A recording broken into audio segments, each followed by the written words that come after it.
Assalamualaikum warahmatullahi wabarakatuh. Perkenalkan, nama saya Titania Aisyati dari Universitas Pancasakti Bekasi.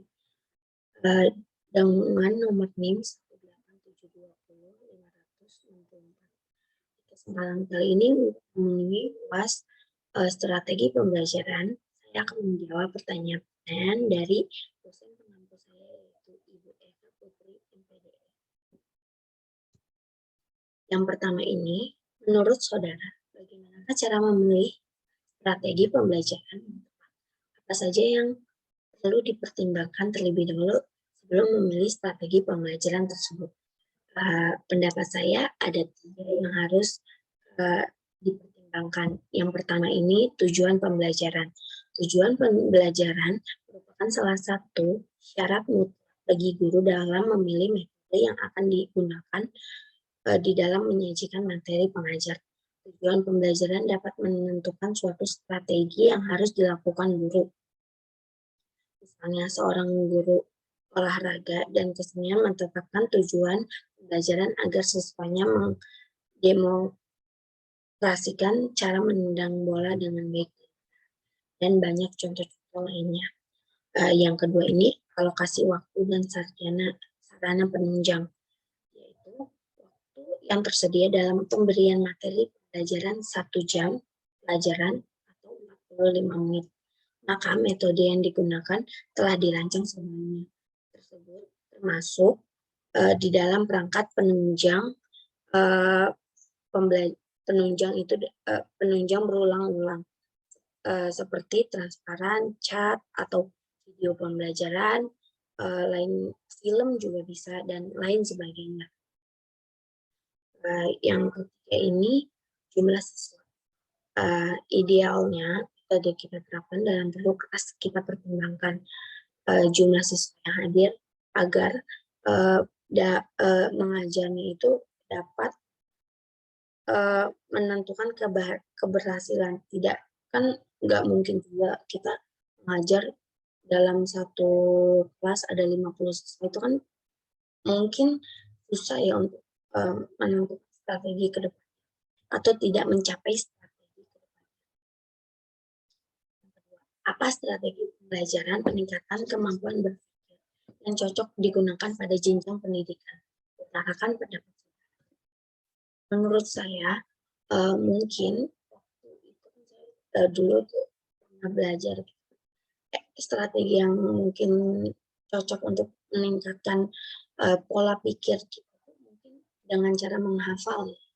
Menghafal kan nggak mesti menghafal dari A sampai Z gitu, enggak. Kayak kita ambil poin-poinnya saja. Mungkin dalam satu pembelajaran ini saya menerangkan saya menerangkan mungkin pelajaran matematika kita menerangkan gitu. Gak semuanya murid harus hafal semua rumus. Tapi kan kita harus setidaknya mengetahui apa sih yang kita bahas. Kayak contohnya itu kayak kita harus tahu keliling itu, kita harus tahu rumus kelas, harus tahu, tapi bertahap. Jadi setiap pembelajaran kita harus menghafal satu materi ini, satu materi yang kita mungkin itu yang menurut saya kemampuan berpikirnya. Kemudian apa yang saudara lakukan ketika strategi yang saudara terapkan ternyata tidak dapat membangkitkan motivasi siswa dalam belajar sehingga dampak pada nilai akhir siswa? Apa tindakan saudara jika menemukan kasus demikian? Mungkin di balik yang tadi sebelumnya kan itu saya memberikan strategi pembelajaran itu kan menghafal ya. Gak gampang semua siswa untuk menghafal, dan mungkin bisa dibilang 1-2 orang doang yang bisa. Cara saya biar memotivasi siswa saya buat belajar, maksudnya menghafal itu menangkap itu, mungkin kita bisa beri nyanyian gitu, kayak menghafal sambil bernyanyi gitu.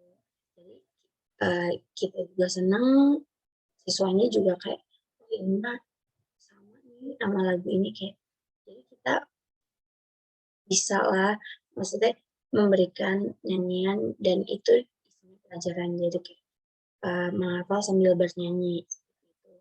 Contohnya seperti kayak mungkin ada contoh kayak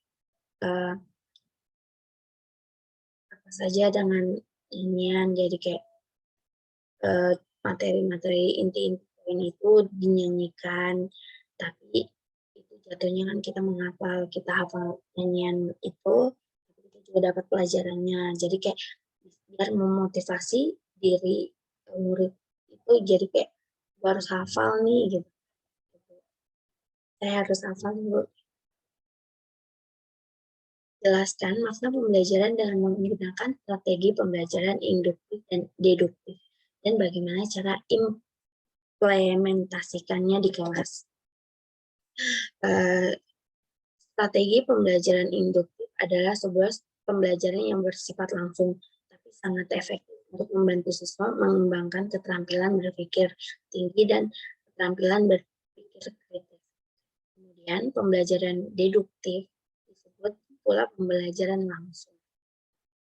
Strategi berpikir deduktif adalah strategi berpikir yang menerapkan hal-hal yang umum terlebih dahulu, seterusnya dihubungkan dengan bagian-bagian yang khusus.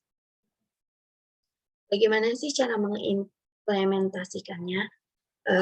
Kalau pendekatan dengan induktif, yaitu guru bisa memilih konsep aturan yang akan disajikan dengan pendekatan induktif. Guru bisa menyajikan contoh-contoh khusus yang bersifat umum, lengkap dengan definisi dan contoh-contohnya. Kemudian kita bisa menyajikannya contoh-contoh khusus agar siswa dapat menghubungkan antara keadaan khusus dan aturan umum yang didukung oleh media yang cocok. Kemudian kita juga bisa menyajikan bukti mendukung atau menolak kesimpulan bahwa keadaan umum itu merupakan gambaran dari keadaan khusus. Kemudian implementasi deduktif itu gimana sih? Dengan kaidah-kaidah dalam konsep atau pernyataan yang mana dalam pembelajaran diupayakan untuk membuktikannya. Kemudian bisa memberikan dengan contoh-contoh yang menunjukkan pembuktian dari konsep yang diambil. Kemudian memberikan pertanyaan kepada siswa untuk mendapat jawaban dari pemikiran siswa itu sendiri. Jadi kita bisa mengasah pemikiran itu sampai mana. Kemudian memberikan beberapa kategori dari contoh yang diberikan oleh guru. Itu saja yang bisa saya sampaikan. Kurang lebihnya mohon dimaafkan, bila ada kan bisa komen di kolom chat, di kolom komentar. Wassalamualaikum warahmatullahi wabarakatuh.